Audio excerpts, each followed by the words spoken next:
Mga Lodi, don't skip ads po tayo. Maraming salamat sa patuloy ninyong pagsuporta. Kumusta mga Lodi, may bago tayong nobela, sana magustuhan nyo ang kwentong ito. Ito ay kwento ng isang kabataang lalaki. Ito ang synopsis ng kwento. Isang aksidente ang nagbigay kay Yehan ng pambihirang kakayahang makita ang kaloob-looban ng mga bagay at tao. Dahil dito, naging matagumpay siya sa negosyo, sugal, at medisina, at nagkaroon ng napakalaking kayamanan. Ngunit ang kanyang tagumpay ay nagdulot din ng malaking presyon. Para makatakas sa kanyang sikat na buhay, sumabak siya sa isang mapanganib na pakikipagsapalaran kasama ang isang grupo ng mga mangungutkat ng libingan, kung saan haharapin niya ang mga panganib at misteryo ng isang sinaunang libingan, at matutuklasan ang mga lihim ng nakaraan. Kabanata 21 hanggang Kabanata 30. Kabanata 21. Si Kiyo Lausan at ang kanyang mga tauhan ay mga karaniwang basagulero.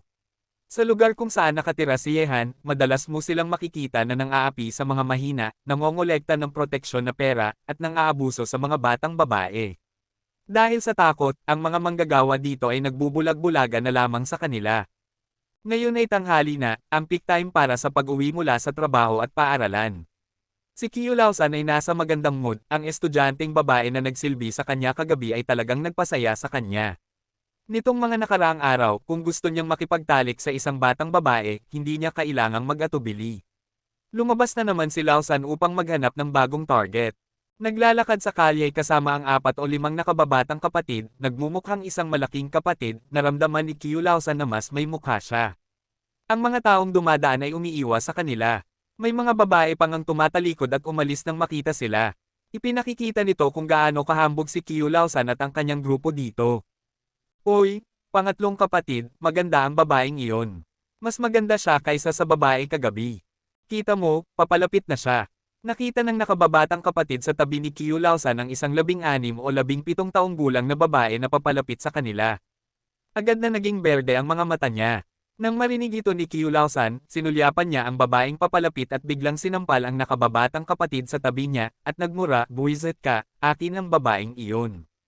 Ang bilis mo naman. Anong klaseng enerhiya ba ang meron ka?" Sinabi iyon, pinangunahan ni Kiyo Lausan ang grupo ng kanyang mga nakababatang kapatid patungo sa babae at pinalibutan siya. "Maganda, hello, bago ka lang dito. Parang hindi ka pa nakikita ng pangatlong kapatid. Saan ka nag-aaral? Paano kung ilibre ka ng pangatlong kapatid ng hapunan?" Nag-post si Kiyo Lausan na sa tingin niya ay gwapo siya at ngumiti sa babae. Ngunit ang kanyang makapal na hitsura ay hindi masasabing gwapo kahit gaano mo patingnan. Agad na natakot ang babae nang makatagpo ng ganitong sitwasyon sa unang pagkakataon. Tumigil siya, ngunit gusto niyang umalis pero nakapalibot na siya sa mga nakababatang kapatid ng pangatlong kapatid. "Maganda, huwag kang umalis. Tatalaga ka sa pangatlong kapatid natin. Iligtas natin ang mukha." Tumawa ang nakababatang kapatid ni Kiyo Lausan at nagsalita, ngunit ang nakalantad na dilaw niyang ngipin ay nagdulot ng pagkaputi ng babae sa takot. Halos umiyak na siya. Ang mga taong dumadaan ay hindi naglakas loob na magsalita nang makita nila ito. Nangyari na ito ng higit sa isang beses. Hindi alam kung gaano karaming mga babae ang nasira ng matandang hayop na ito. "Kayong mga gangster, umalis kayo sa daan. Kung hindi kayo aalis, tatawag ako ng pulis." Kinakabahan si Yang Zixi kaya't agad niyang kinuha ang kanyang cellphone upang tumawag sa pulis. "Haha, tatawag ka ng pulis, maganda. May uulat mo ba iyon?" Kinuha ni Kiyo Boss ang telepono ng may ngiti. Walang naglakas loob na mang-asar kay Kiyo Lausan at sa kanyang grupo. Nagkunwari silang hindi nakakita at nagmadaling umalis. Nang makita ito, mas lalong nag-aalala si Yang Zixi. Kakalipat lang niya sa Shanghai City, kaya ang kanyang buhay ba ay nasa kamay na ng mga basagulerong ito. "Haha, mga kapatid, tara na. Dalhin natin ang magandang ito at kumain tayo." Kumaway si Kiyo Boss, at ang nakababatang kapatid sa tabi niya ay akmang hahawakan ang kamay ng babae, ngunit sa sandaling iyon, mula sa wala, isang bagay na tulad ng isang patpat na kahoy ang lumipad at tumaman ng malakas sa noo ni Kiyo Lausan. Sa pagkakataong ito, sumigaw si Kiyo Lausan sa sakit, at ang buong katawan niya ay bumagsak sa lupa at tumama sa langit. "Buwisit, sino ba ang pagod sa trabaho at nagtanggol sa akin?" Hawak ang kanyang ulo, agad na tumalon si Kiyo Lausan mula sa lupa. Nang hawakan niya ang kanyang ulo, dumudugo ito, na nagdulot ng pag-aalab ng kanyang katawan. Ang mga nakababatang kapatid sa paligid niya ay tumayo sa tabi ni Kiyo Lausan at sumigaw nang makita nilang inatake ang kanilang nakatatandang kapatid. Ang mga taong dumadaan ay nakaramdam ng panghihinayang at nagmadaling umalis, ngunit sa gitna ng mga taong nagmamadaling umalis, isang binata ang nakatayo ng hindi gumagalaw, hawak ang isang hindi pa nakakain na tubo ng tubo at nakangiting nakatingin kay Kiulausan at sa kanyang grupo. Pangatlong kapatid, hindi ba ito ang bata na binugbog natin kalahating buwan na ang nakakaraan? Buwisit, hindi natin siya pinatay noong nakaraan, at ngayon naglakas loob na siyang pumunta dito. Nang marinig ito, nakilala rin ni Kiulausan si Yehan, lalo na dahil naaalala siya ng kapatid ni Yehan na si Yeching. May galit na ekspresyon sa kanyang mukha, diretsyong kinuha ni Kiulausan ang isang nakatiklop na kutsilyo mula sa kanyang bulsa. Bata ka, kung maglakas loob kang sumalakay sa akin, papatayin kita ngayon, at pagkatapos ay papatayin ko ang kapatid mo. Pagkatapos ng lahat, agad na tumakbo si Kiulausan patungo kay Yehan. Ang biglaang pag-atake ni Yehan ay lubos na nag-udyok sa kanyang galit, at diretsyong sinaksak ang katawan ni Yehan ng kutsilyo. Tumawa si Yehan, at sa isang bahagyang paggalaw ng katawan, naiwasan niya ang kutsilyo ni Kiulausan. Kiulausan, dahil gusto mo akong patayin, palalayasin kita sa southern suburbs ngayon, batang master. Dahil hindi niya nataman ang kutsilyo, nais ni Kiulausan na lumingon at saksakin muli si Yehan, ngunit bago pa siya makalingon, isang malaking puwersa ang sumuntok sa kanya mula sa likod ng kanyang puwet. Oh, dahil sa saksak sa likod, mukhang miserable si Kiulausan. Napangiwi ang kanyang mukha, mas malakas ang kanyang boses kaysa sa baboy ng isang magkarne. Bumagsak siya sa lupa sa sakit at hindi mapigil ang pag-ikot. May isang tubo ng tubo na natusok sa kanyang likod, at ang tubo ng tubo ay pumasok ng hindi bababa sa 10 sentimetro. Agad ding damaloy ang dugo kasama ang tubo ng tubo. Ang mga ekspresyon ng mga taong nakakita sa eksena ay nagbago ng husto, at lahat sila ay nahigpit ang kanilang mga binti, at may malamig na pawis na tumulo sa kanilang mga mukha. Buwisit, natusok ang pangatlong kapatid. Biglang nakaramdam ng panginginig at takot ang mga nakababatang kapatid ni Kiulausan, at hindi nila mapigil ang mahigpit ang kanilang mga binti, na parang ang tubo ng tubo na nakatusok sa likod ni Kiulausan ay nakatusok din sa kanila. Bagamat natakot din ang mga taong nanunood mula sa malayo sa mga ginawa ni Yehan, mas nag-aalala sila sa kaluwagan. Sa wakas, may isang tao sa southern suburbs na naglakas loob na parusahan ang grupo ni Kiulausan. Buwisit, paano ka naglakas loob na saksakin ang pangatlong kapatid, mga kapatid, patayin ang hayop na ito? Ginagawa ni Yehan na miserable si Kiulausan, natakot ang kanyang mga nakababatang kapatid at naghanap ng mapagsasamantalahan sa kalye, ang ilan ay may mga bangko, ang ilan ay may mga kutsilyo sa kusina, lahat ng uri ng bagay. Ang sitwasyong ito ay nagdulot ng takot sa mga taong dumadaan sa kalye. Ito ay isang kumpletong poster ng pakikipaglaban. Kaya bang labanan ng batang iyon ang mga kriminal na ito sa lipunan mag-isa? Nag-aalala rin si Yang Zixi na nanunood mula sa malayo. Ang batang ito na nagligtas sa kanyang buhay at hindi 2 taon na mas matanda kaysa sa kanya ay makakalaban ba sa grupong ito ng mga basagulero? Tiningnan ni Yehan ang grupo ng mga bastardo na may iba't ibang armas. Isang malamig na ngiti ang lumitaw sa sulok ng kanyang bibig. Kinurba niya ang kanyang mga daliri, at ang grupo ng mga nakababatang kapatid sa ilalim ng kamay ni Kiulausan ay agad na nagalit, at nagsigawan silang lahat.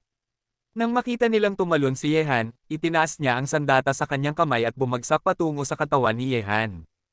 Masyado nang huli upang sabihin ito, ngunit nang salakayin ng grupong ito ng mga bastardo si Yehan, sinipa ni Yehan ang dalawa sa kanila ng 2 o 3 metro palayo gamit ang isang magandang pag-ikot ng buntot. Nang lumakad siya pasulong, 2 suntok ang sabay na lumabas, at ang nakakatakot na drill punch ay tumama sa 2 pa, na nagdulot sa kanila na lumipad paatras na parang tinamaan ng kidlat bago pa sila makasalakay kay Yehan.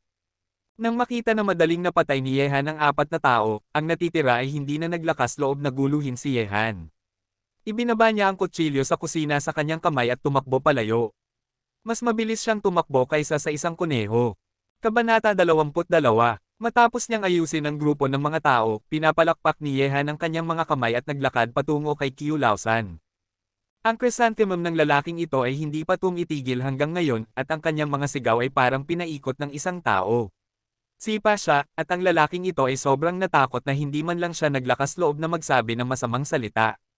Nakita niya ang eksena kung paano nalinis ni Yehan ang kanyang mga nakababatang kapatid kanina, kaya paano siya maglakas loob na mang-asar kay Yehan ngayon. Bata, hindi, kuya, tiyo, lolo, pakawalan mo na lang ako. Kasalanan ko ang lahat ng ito. Hindi na ako magtatangkang muli. Hinawakan ni Yehan ang tubo na nakatusok sa likod ni Qiu Laosan, at mahinang sinabi, kung gusto mong pakawalan kita, dalhin mo ako para hanapin si Master Feng. Kung makita ko si Master Feng, pakakawalan kita. Kung hindi, hindi ito katulad ng tubo. Natatakot ako na lahat ito ay papasok sa iyong katawan. Nang marinig ito, sobrang natakot si Qiu Laosan na halos maihi at mailabas ang kanyang tae. Kung lahat ng tubo ay matusok sa kanyang katawan, mabubuhay pa ba siya? Kaya't hindi naglakas loob na tumanggi si Qiu Laosan at pumayag. Dinala siya ni Yehan palayo. Si Master Feng ang pinakamalakas na lokal na ahas sa southern suburbs ng Shanghai City. Mayroon siyang ilang mga nightclub at bathing center sa ilalim ng kanyang pangangalaga na maaaring magbigay sa kanya ng milyon-milyong malaking tubo bawat taon. Siyempre, ang mga aktibidad dito ay ilegal din. Gayunpaman, malakas ang suporta ni Master Feng at malinis ang kanyang puwit kaya hindi siya naalis ng gobyerno. Ayon kay Qiu Laosan, pupunta si Master Feng sa non-drunk bar tuwing gabi upang suriin ang kita. Ang non-drunk bar ay ang punto ng pagtitipon ng lahat ng mga pondo sa ilalim ng kanyang mga kamay, at ang ilang mga ilegal na kita ay lalaban dito. Kaya, nang gabing iyon, nag-isa lamang si Yehan na pumunta sa pintuan ng Badoy Bar. Tungkol naman kay Qiu Laosan, tinatakan na ni Yehan ang ilang ng kanyang mga pangunahing akya points. Sa loob ng ilang araw, mamamatay siya dahil sa retrograde blood flow. Hindi sila makakahanap ng anumang bagay, hindi magkakaroon ng awa si Yehan sa isang taong tulad ni Qiu Laosan. Nang pumasok si Yehan sa non-drunk bar, ang hangin dito ay puno ng amoy ng tabako at alak. Lahat ng uri ng tao ang nagtitipon dito, kabilang ang mga business white-collar workers, mga estudyante, mga gangster na nasa labas ng lipunan, at maging ang mga magagandang babaeng nakadamit. Ang DJ music ay nakaon sa pinakamataas, halos bingi ang tunog sa mga tainga. Ang mga lalaki at babae ay nagwawala sa dance floor, ang mga malamig na nakadamit na babae ay tumatawa at naglalaro sa gitna ng mga lalaki, inaasar ang mga taong hindi mapigil ang kanilang sarili. Ngayon ay 10:00 na, maraming tao ang hindi pa lasing sa mga bar ngayon. Para sa mga modernong tao, ang oras na ito ay ang simula ng kanilang kamanghamanghang buhay. Pumunta si Yehan sa bar, nag-order ng isang bote ng beer, at pagkatapos ay tumingin sa buong bar. Naunawaan ni Yehan kung bakit gustong pumunta ng maraming tao dito sa unang pagkakataon, dahil dito, maaari mong ilabas ang iyong sarili ng buong puso. Upang maibsan ang presyon ng isang araw na trabaho, syempre, maaari ka ring maghanap ng babaeng gusto mo dito. Ito ang pinakamagandang lugar. Syempre, hindi ito ang mga layunin ni Yehan. Pumunta siya dito para kay Master Feng. Lumipas ang 10 minuto at isang magandang dalaga ang naglakad patungo kay Yehan, at umiiling-iling ang kanyang baso ng alak.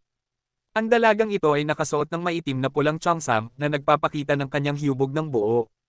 Ang perpektong target para sa mga lalaki. Guwapo, hindi ka ba bibili ng inumin para sa akin? Lumapit ang kaakit-akit na dalaga sa tabi ni Yehan, sumandal sa bar at tumingin kay Yehan.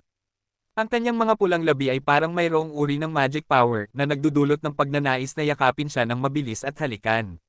Tumingin si Yehan at ngumiti, syempre, maaari mo. Maligayang pagdating, maganda. Babayaran ko.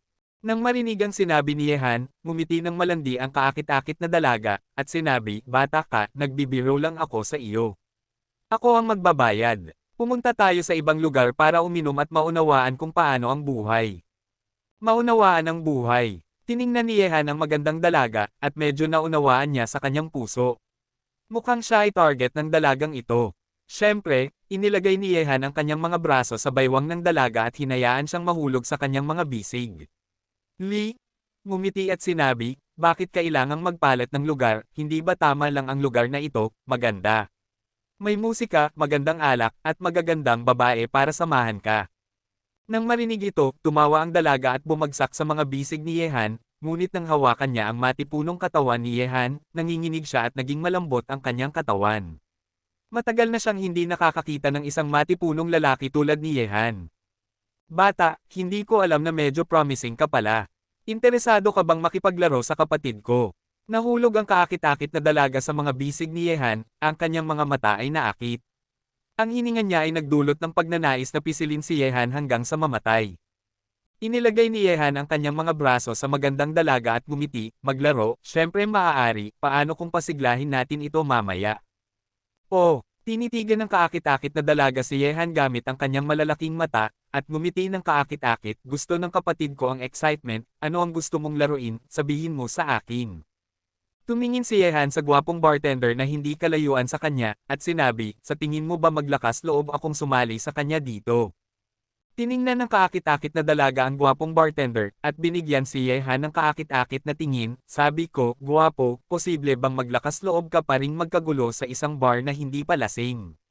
Pinapayuhan kitang iwanan ang ideyang ito, kung hindi, hindi mo na makalalabas sa pintuan dito. Hehe, kung gayon, talagang gusto kong subukan.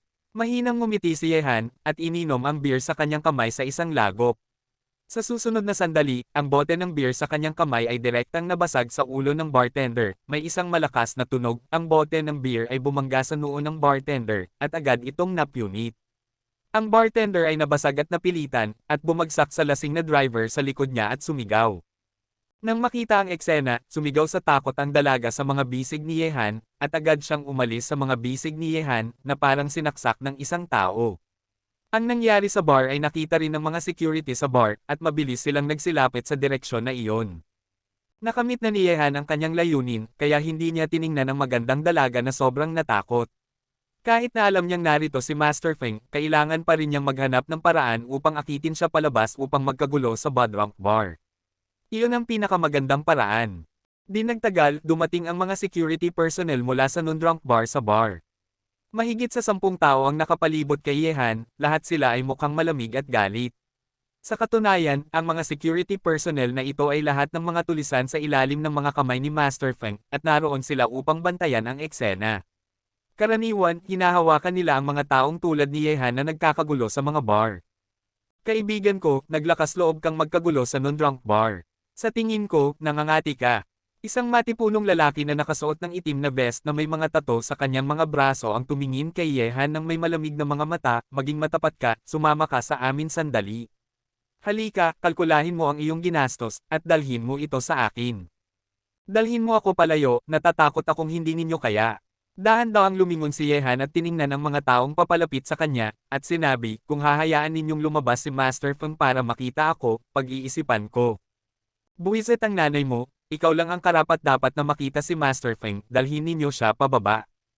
Nang marinig ito, naging malamig ang mga mata ni Brother Bao, at ang 12-12 tao na nakapalibot kay Yehan ay nagsipas sulong patungo sa kanya sa isang iglap. Ang mga taong ito ay hindi ordinaryong tao, lahat sila ay malalakas at matangkad.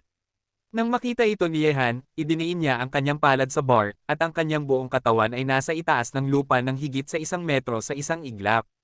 Ang kanyang nakakatakot na mahabang mga binti ay parang isang dragon na umiikot.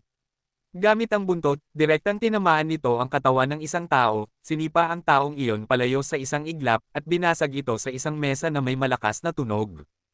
Matapos niyang sipkay ng taong ito, biglang umikot si Yehan sa hangin, umikot ng 360 degrees at lumapag sa lupa. Pagkatapos, ang kanyang katawan ay parang isang lobo na pumapasok sa isang kawan ng mga tupa, at naglabas siya ng mga suntok na nagpuputol at nagbabarena ng isa-isa. May narinig na tunog na bangbang malapit sa bar na isang figure ang napalipad palayo ng suntok ni Yehan. Kabanata 23. Ang malakas na paggalaw ay nagpalunod sa nakakabinging musika sa bar. Nang makita ang nangyari, maraming lalaki at babae na nagsasayaw sa dance floor ang nagsisigawan at lumabas sa bar. Ilang matatapang na tao lang ang nagtago sa mga sulok at nanood. Buwisit, ang lalaking ito ay talagang malakas. Naglakas loob siyang magkagulo sa Badoy Bar. Tiyak na isang master siya. Bilasan mo, kumuha ka ng litrato. Buwisit, sobrang nakakatuwa. Huwag mo itong palampasin. Kasabay ng ritmo ng musika, tila nalasing si Yehan sa ganitong uri ng pakikipaglaban. Ang kanyang bilis ay parang kidlat, ang kanyang mga suntok ay parang hangin, at ang kanyang liksi ay parang unggoy. Ang kanyang kakayahang kumilos ay nakakamangha. Bata ka, buwisit ka. Sa wakas, hindi na nakatiis si Brother Leopard nang makita niyang isa-isang natamba ang kanyang mga kapatid. Kumuha siya ng bote ng alak at sumugod kay Yehan. Naramdaman niya ang malakas na hangin sa likod niya. Sa isang mabilis na paggalaw, sinuntok ni Yehan ang bote ng beer ni Brother Leopard gamit ang kanyang kanang kamao na parang may mata. Ang resulta ay, masisiguro na ang ilang daang libra na kamao ni Yehan ay hindi mababarahan ng isang bote ng beer, at direktang nabasag ito. Ang mga piraso ng basag na salamin ay tumama sa mukha ni Brother Leopard na nagdulot sa kanya na maging isang Wang Ermezi sa isang iglap. Ang kanyang mukha ay natatakpan ng dugo at karne. Paano susuko si Brother Leopard matapos siyang masaktan ng husto ni Yehan? Matapos umungal ng malakas, bigla siyang naglabas ng isang dakot ng mga itim na bagay mula sa likod ng kanyang baywang na naglalabas ng malamig na aura ng pagpatay. Nang makita ito ni Yehan, lumiit ang kanyang mga mata at biglang bumilis ang tibok ng kanyang puso. Buwisit, may baril siya.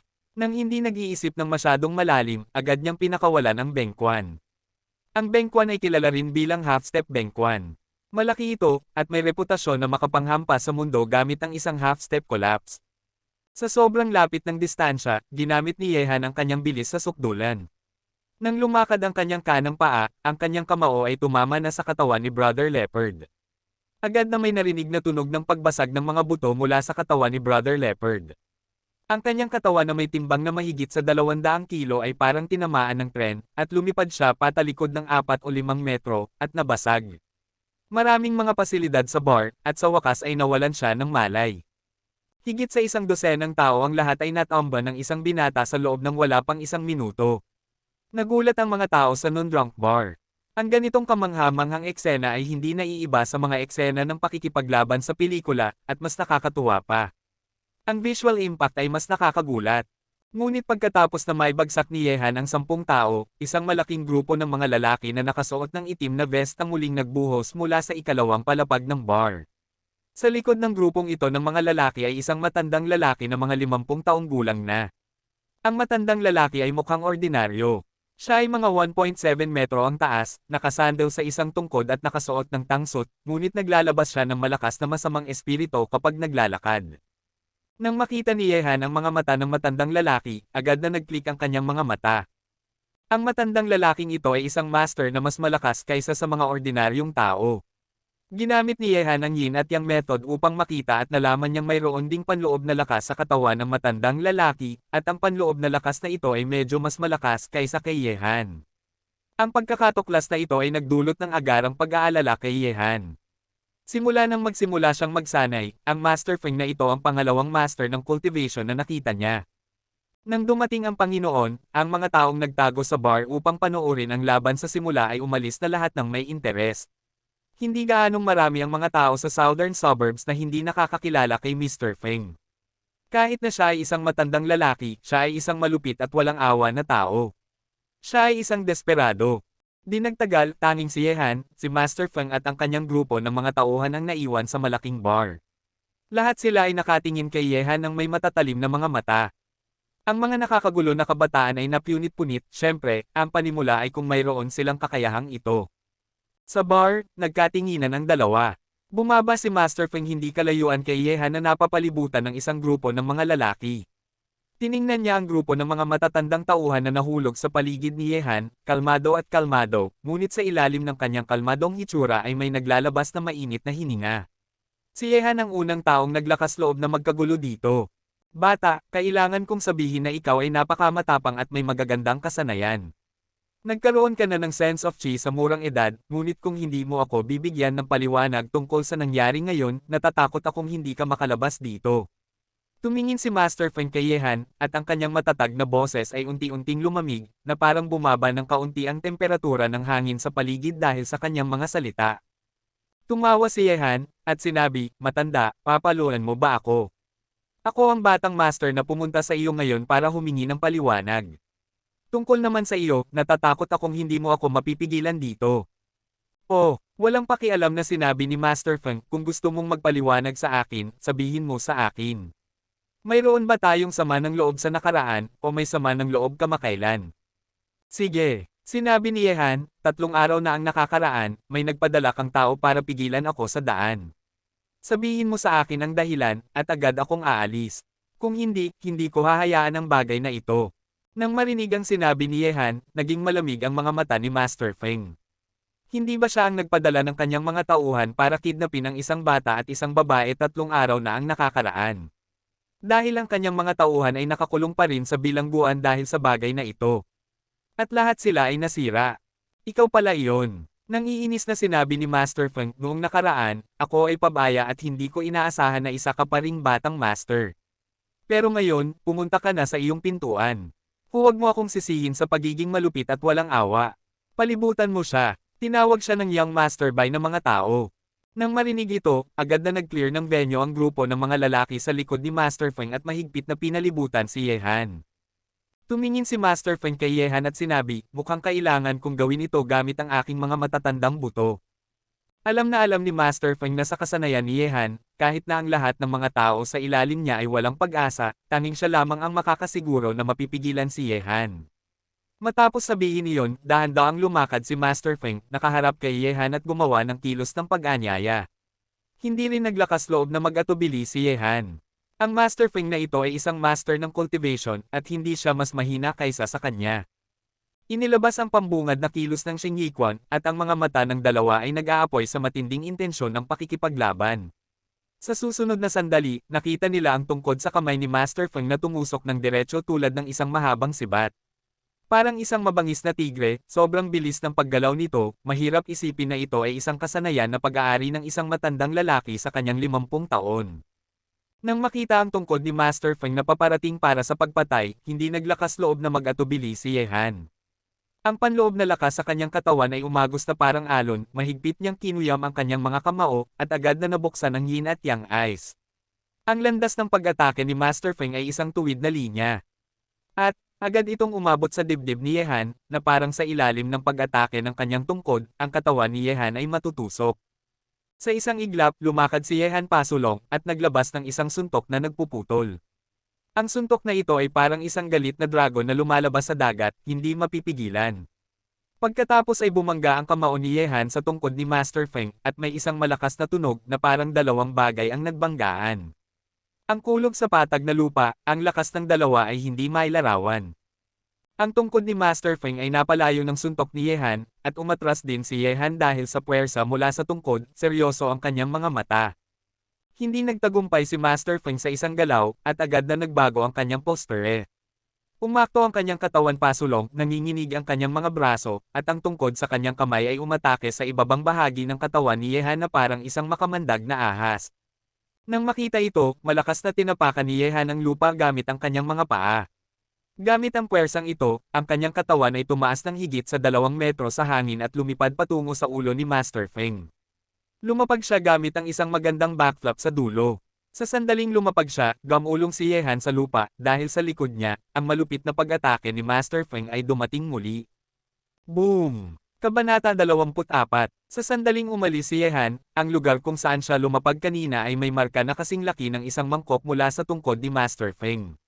Masisiguro na kung mas mabagal si Yehan kanina, ang galaw ni Master Feng ay tumama sa kanyang katawan. Kalahating minuto pa lang ang nakalilipas mula nang maglaban ang dalawa, ngunit ang prosesong ito ay hindi walang panganib. Nang makita na naiwasan ni Yehan ang kanyang sariling pag-atake ng 2 beses ng sunod-sunod, mas lalong nagalit si Master Feng. Para sa isang batang master na tulad ni Yehan, kailangan itong patayin sa sinapupunan sa lalong madaling panahon, at hindi dapat itong pahintulutang lumaki. Medyo may kakayahan ka. Dapat ay nagsasanay ka ng Shen Yiquan, ngunit hindi pa ito mainit. Malamig na umungol si Master Feng, gumalaw ang kanyang mga paa na parang isang malakas na hangin, at muling sinalakay si Yehan. Kumunat ang noo ni Yehan. Ang pag-atake ni Master Feng ay mapanganib at malupit, at ang bilis at lakas ay hindi pangkaraniwan. Ang unang banggaan kanina ay nagparamdam kay Yehan na parang ang kanyang kamao ay tumama sa bakal at bakal. Ang sakit ay hindi matatagalan. Kung hindi siya lalabas at gagawin ang kanyang makakaya, natatakot siyang mahihirapan siyang harangan ang pag-atake ni Master Feng. Ang pag-atake ni Master Feng ay nakatuon sa bilis, kaya bilis na wala ng oras ang mga tao para mag-react. Kung hindi dahil sa yin at yang eyes ni Yehan na nakikita ang landas ng pag-atake ni Master Feng, mahihirapan si Yehan na umiwas sa laban kanina. Ngunit kung gusto niyang pabagalin ang bilis ng pag-atake ni Master Feng, kailangan niyang gamitin ang yin-yang magic ay upang makipaglaban ng malapitan, na nakakasira sa mga hakbang ng pag-atake ng kalaban gamit ang malalakas na diskarte sa pagsuntok. Dahil dito, hindi na nag-iwas si Yehan. Tumingin siya sa umaataking si Master Feng at tumawa ng malakas, parang isang tigre na umuungal sa kagubatan, dala ang walang kapantay na kay-abangan, at agad na bumangga sa pag-atake ni Master Feng. Ang nakakatakot na drill fist ay parang isang makamandag na dragon na umiikot na may kakaibang kapangyarihan. Ang kamao ay bumangga sa tungkod, sa pagkakataong ito hindi umatras si Yehan, at si Master Feng rin. Sabay-sabay na nanginginig ang mga katawan ng dalawa, at mabilis silang nag-atake sa isa't isa. Sa sobrang lapit ng distansya, agad na ginamit ni Yehan ang Bengquan. Ang kamao na sumabog ay masasabing nag-concentrate ng explosive power ng buong katawan sa isang punto, at ito ay sobrang nakakasira. Naglaban ng malapitan ang dalawa. Ang tunog ng sayaw ng tungkod ni Master Feng ay malupit at mapanganib, ngunit ang mga kamao ni Yehan ay malakas at malakas din. Sa isang iglap, nag-atake na ang dalawa ng higit sa 20 beses, pinapatay ang isa't isa. Ang malupit at desperadong estilo ng paglalaro ay nagulat pa kay Feng Ye, isang veterano ng Jiangho. Ang tunog ng bangbangbang ay patuloy na tumunog sa bar, at ang bawat banggaan ng mga kamao at tungkod ay nagulat sa mga tauhan ni Master Feng. Ang ganitong uri ng paligsahan ay ang master na talagang mas malakas kaysa sa mga ordinaryong tao. Malayo pa si Yehan. Gayunpaman, ang tila mapanganib na paligsahang ito ay tama lang para kay Yehan. Gamit ang kanyang yin at yang eyes, malinaw niyang nakikita ang landas at pag-atake ni Master Feng, at pagkatapos ay kontra-atake. Pareho silang pareho. Brother Wolf, ang batang ito ay napakamatigas. Hindi pa ako nakakakita ng isang karakter na kaya makipaglaban kay Master Feng ng napakatagal. Tumingin ang isang mangangabayo kay Master Feng at Yehan na naglalaban na parang kidlat, at hindi mapigil ang magsalita ang mga tao sa paligid niya. Si Brother lang ang pangalawang tao sa Badoy Bar. Isang espesyal na sundalo siya, at ang kanyang lakas sa pakikipaglaban ay hindi maihahambing sa mga ordinaryong tao. Sinabi niya, maraming mga master sa mundong ito na hindi mo alam. Ang mga tao lamang sa Shanghai City ang mas malakas kaysa kay Master Feng. Medyo marami, ngunit ang kasanayan ng batang ito ay talagang nakakagulat. Nagtataka ako kung sino ang mas malakas sa kanya at kay Master Feng. Boom! May isa pang malakas na tunog ng banggaan. Sa pagkakataong ito, ang lakas na dala ng Bengquan ni Yehan ay nagdulot ng pamumula ng mukha ni Master Feng, at hindi niya mapigil ang umatras ng isang hakbang. Matapos makipaglaban ng napakatagal, hindi pa rin niya natatalo si Yehan, isang junior. Sobrang lamig ng mga mata ni Master Feng. Sabi nga, ang mga kamao ay natatakot sa mga bata, at matanda na si Master Feng. Ang komportableng pamumuhay sa mga nakaraang taon ay nagdulot sa kanya ng pagkawala ng kanyang dating momentum, ngunit iba si Yehan. Mayroon siyang yin at yang eyes, kaya niyang hulaan ang mga pagkakataon ng kalaban, at magkaroon ng inisyatiba sa labanan, at siya ay bata pa at malakas, at naglakas loob siyang makipaglaban ng husto. Batay lamang dito, ang matandang si Master Feng ay hindi nakalaban ni Yehan. Hehe, matanda, tumatanda ka na. Tumigil si Yehan at piniga ang kanyang pulso, tumingin kay Master Feng at nang inis, ngunit kahit na ganoon, hindi nag-relax si Yehan sa kanyang pagbabantay. Nang makipaglaban kay Master Feng, ang sakit sa kanyang mga kamao ay sobrang sakit na halos mawalan siya ng malay. Ha! Talagang isang bayani ang ipinanganak sa isang bata. Malamig na umungol si Master Feng, may isang malupit na ngiti sa sulok ng kanyang bibig, at sinabi, inaamin kong matanda na ako, ngunit nakalimutan mo ang isang bagay, ito ang aking lugar, gusto kong ipanganak ka, ipapanganak ka, gusto mong mamatay, hindi ka makakalabas sa pintuang ito. Nang marinig ito, kahit na ang mukha ni Yehan ay hindi gaanong nagbago, hindi mapigil ang tumibok ang kanyang puso.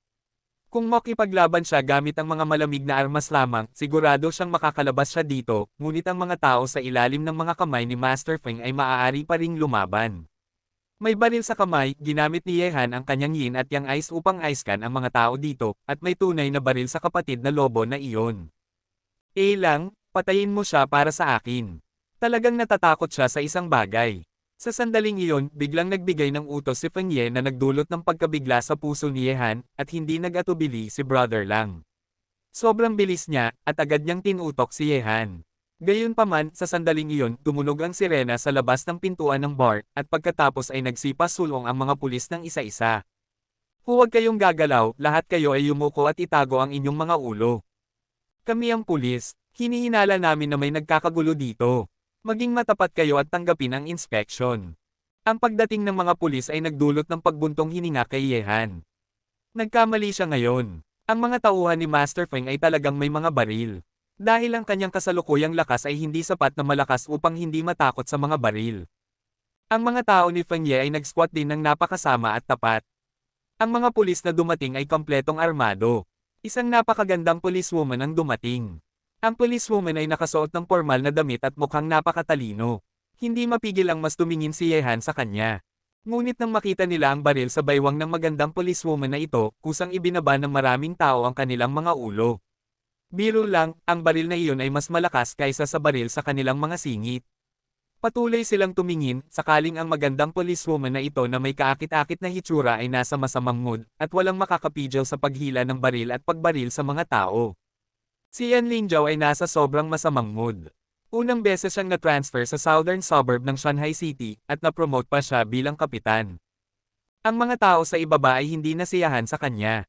Orihinal na nais ni Yan Lingjiao na malutas ang isang kaso upang maitatag ang kanyang prestihiyo, ngunit ilang araw na ang nakakaraan, ang insidente ng underworld sa pangunahing kalsada ay hindi pa nalulutas hanggang ngayon, na nagdulot ng mas malaking hindi pagsang-ayon sa kanya ng mga tao sa ilalim niya, ang bagong kapitan. Dahil dito, nagpipigil ng hininga si Yan Lingjiao sa kanyang puso. Hindi dahil wala siyang kakayahan na malutas ang kaso. Sa pamamagitan ng investigasyon, mayroon na siyang sospek dahil ang insidente ng kaguluhan sa kalsada ay na-video noong araw na iyon, ngunit nang malapit ng mahawakan ni Yan Lingjiao ang isang tao, may nagpigil sa bagay na ito at pinigilan siyang magpatuloy sa investigasyon. Nangyari ang ganitong bagay, paano hindi magagalit si Yan Lingjiao sa kanyang puso, at ang galit na ito ay hindi maipapakita sa harap ng kanyang mga tauhan. Ngunit nang magagalit si Yan Lingjiao, may nag-report sa pulis na may nagkakagulo sa non-drunk bar, na nagdulot ng mas malaking galit kay Yan Lingjiao na hindi nasa magandang mood. Dahil sa relasyon, ngayon ay hindi na tumitigil ang non-drunk bar na ito, kaya't nagmadali siyang pumunta sa non-drunk bar kasama ang isang malaking grupo. Tinitingnan ng magulo na battlefield sa loob ng bar at ang mga lalaking natamba sa lupa, kumunat ang noo ni Yan Lingjiao. Paano ba ang eksena na ito ay parang kaguluhan sa kalsada? Kapitan, nakakita kami ng dalawang baril dito, parehong mataas ang lethal na military pistols. Sa oras na ito, isang pulis ang lumapit kay Yan Lingjiao na may plastic bag, at seryosong sinabi, sa huwaksiya, ang pagtatago ng mga baril ay isang malaking bagay at isang malaking krimen. Nang marinig ito ni Yan Lingjiao, isang ngisi ang lumitaw sa malamig na mukha ni Yan Lingjiao, at tumingin siya sa mga tao at sinabi, napakabuti kung maglakas loob kang magtago ng mga baril. Hinihinala kung may mga ilegal na aktibidad na nagaganap dito, kaya't dalhin ninyo silang lahat pabalik sa akin. Nang marinig ito, tumayo si Master Feng gamit ang kanyang tungkod at sinabi, maaari bang tawagan muna ako ng pulis na ito? Kabanata 25. Tatawagin ko ang himpilan ng pulis bago ko sila lahat dalhin. Matapos ang mga salitang iyon, ang mga tao na hindi pa lasing sa bar ay isa-isang dinala sa mga sasakyan ng pulis. Walang naglakas loob na tumanggi, at si Yehan ay kasama sa kanila, ngunit hindi nag-aalala si Yehan.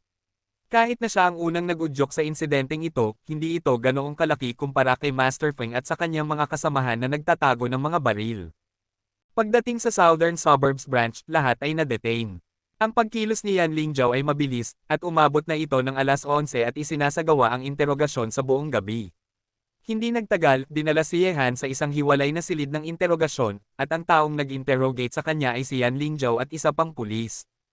Pangalan. Malamig na tanong ni Yan Lingjiao habang nakatingin kay Yehan. Yehan. Tapat na sagot ni Yehan. Saan? Tanong muli ni Yan Lingjiao. Nang marinig ito, naproling ng mata si Yehan. Kailangan pa bang itanong kung anong kasarian siya? Maganda, sabihin ko sa iyo, may bagong paraan ka bang interogahin ang bilanggo? Hayaan mong iwasan ang mga hindi mahalagang detalye. Hindi mo ba kayang malaman kung lalaki ako o babae? Umusad si Yehan at sinabi. Yehan? Pinapayuhan kitang makipagtulungan ng tapat sa interogasyon ng aming kapitan, kung hindi, huwag mong sisihin kami kung bibigyan ka namin ng mahirap na oras. Nang marinig ang sagot ni Yehan, naging inis ang pulis sa tabi ni Yan Lingjiao, at masungit na sinampal ang mesa at nagalit.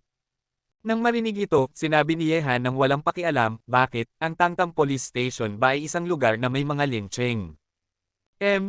Kung hindi ka makikipagtulungan ng tapat, hindi ako nag-aalinlangan na bigyan ka ng kaunting palabas. Huwag mong isipin na ang pagpunta dito ay parang sa iyong sariling tahanan. Ito ay himpilan ng pulis. Okay. Nang makita na lumalala ang pag-uusap ng dalawa, pinatamaan ni Yan Lingjiao ang mesa ng malamig na mukha, pagkatapos ay sumulyap kay Xiao Li sa tabi niya at sinabi, Xiao Li, lumabas ka at tingnan ang iba pang tao. Ibigay mo sa akin ang interogasyon. Ngunit kapitan, ang batang ito. Nais pang sabihin ni Xiao Li ang higit pa, ngunit pinutol na siya ni Yan Lingjiao, alam ko na kung anong gagawin, pumunta ka at alamin ang mga detalye tungkol kay Master Feng at sa kanyang mga gang. Sa pagkakataong ito, dapat kong dalhin ang mga kriminal sa Nanzhou sa hustisya. Nang marinig ito, walang magawa si Xiao Li kundi umalis sa silid ng interogasyon, na iniiwan si Yehan at si Yan Lingjiao. Tumingin kay Yehan, kinuha ni Yan Lingjiao ang isang file sa kanyang kamay at nagsimulang basahin ito ng may malamig na mukha. Yehan, lalaki, 18 taong gulang, 1.8 metro ang taas, parehong patay ang mga magulang, nakatira sa. Matapos basahin ni Yan Lingjiao ang file, medyo nagulat si Yehan. Ang sistema ng himpilan ng pulis ay talagang epektibo at mabilis na nailahad ang kanyang mga detalye, at ang ilang bagay ay mas malinaw pa kaysa sa kanyang sarili. Sa katunayan, hindi alam ni Yehan na nakuha ni Yan Lingjiao ang kanyang file ilang araw na ang nakaraan. Ang insidente sa kalsada ay na-video, at ang pangunahing tauhan sa video, si Yehan, ay tiyak na isang mahalagang paksa para kay Yan Lingjiao na imbestigahan. Well, tama ako sa mga ito. Malamig na tinignan ni Yan Lingjiao si Yehan at sinabi, ngunit na curious ako, ang mga naunang file mo ay ordinaryo, at hindi mo kailanman na ipakita ang ganitong makapangyarihang kasanayan. Ano ang dahilan sa pagkakaroon mo ng ganitong makapangyarihang kasanayan sa maikling panahon? Naglakas loob kang makipagkumpetensya kay Feng Ye, isang mamamatay tao. Sagot ni Yehan ng walang pakialam, Officer, hindi mo ba narinig ang salitang henyo sa mundong ito? Ako ay kabilang sa. Sapat na. Bago matapos ni Yehan ang kanyang sinasabi, biglang may malakas na tunog na nagpatakot sa kanya. Ang mga pulis ba ay mahilig sa pagsampal ng mesa? Tumayo si Yan Lingjiao at inilagay ang kanyang mga kamay sa gilid ng mesa, tinitigan si Yehan ng malamig, at sinabi, pinapayuhan kita na maging tapat. Anong sama ng loob ang mayroon ka kay Master Feng? Sabihin mo sa akin ang lahat ng alam mo, o paparusahan kita ng walang hanggan. Kailangan mong balatan ang balat mo kapag lumabas ka dito. Itinaas ni Yehan ang kanyang ulo at tiningnan si Yan Lingjiao na nakatayo sa harap niya at nakatingin sa kanya, at sinabi, sabi ko, Officer, dapat mong tanungin si Master Feng tungkol sa bagay na ito, siya ang nagpadala ng tao upang harapin ako sa daan, nagdepensa lang ako. Tungkol sa iba pang bagay tungkol kay Master Feng, hindi ko dapat alam ang mas marami kaysa sa iyo, di ba? Pagkatapos sabihin ito, tumingin si Yehan kay Yan Lingjiao na nakatayo sa harap niya. Nakasuot siya ng formal na suit, may mataas at tuwid na figure. Mukha siyang bayani at may kakayahan, at ang kanyang hitsura ay tiyak na isang top beauty. Marahil dahil napansin niya ang titig ni Yehan, biglang kumislap ang malamig na liwanag sa mga mata ni Yan Lingjiao, at nagkumpol ang kanyang 5 daliri sa mga kamao. Ang pinakakinabangan niya ay ang mga lalaking tumitingin sa kanya ng may malaswa. Hindi siya nasisiyahan sa sagot ni Yehan. Sa ngayon, nagagalit siya, at may pang-ooyem, sinabi, huwag mo akong sabihan, ayos lang, nakita ko ang video mo na nakikipaglaban sa mga tao, at ngayon ay nagkaroon ako ng pagkakataong makita kung gaano ka kapangyarihan. Matapos sabihin iyon, tumalon ang babae at sumipa mula sa kabila ng mesa. Ang sipa ay dumating ng napabilis at biglaan na hindi nagkaroon ng oras si Yehan para mag-react. Instinctively, bumagsak siya pabalik at gamulong sa lupa. Tumayo siya sa isang magandang posisyon, napaka-embarrassing, at sa pagkakataong ito, ang galit sa puso ni Yehan ay napilitang umusbong. Babae, talagang ginagawa mo ito. Akala mo ba madali akong apihin? Nakatingin si Yehan kay Yan Lingjiao ng may galit. Kahit na siya ay nakakadena na ngayon, mahirap para sa kanya na kumilos, pero kung talagang nais ni Yan Lingjiao na ituro ang leksyon sa kanya, umaasa siya. Hindi siya nagmamalasakit kung saan ito, basta't mapabagsak ang babaeng ito. Hindi ka ba napaka-makapangyarihan? Hayaan mong makita ang iyong lakas, subukan natin. Malamig na umungol si Yan Lingjiao, at ang kanyang mahahabang magagandang binti ay muling sumipa patungo kay Yehan. Huwag isipin na si Yan Lingjiao ay isang babae, pero talagang may kakayahan siya. Nakamit niya ang championship sa pakikipaglaban sa Special Forces ng 3 sunod-sunod na taon. Sa sipa na ito, lalo pang nagalit si Yehan. Buwisit, hayaan siyang gawin ito, paano siya makikipaglaban na may nakakidena? Ang pang-api ay hindi ganito, ngunit bago siya makapag-isip, inilabas ni Yehan ang parehong mga kamay at mabilis na tumamas sa mga binti ni Yan Lingjiao, at niyakap siya sa kanyang dibdib kaya hindi na siya makapag-break free kahit gaano siya kahirap.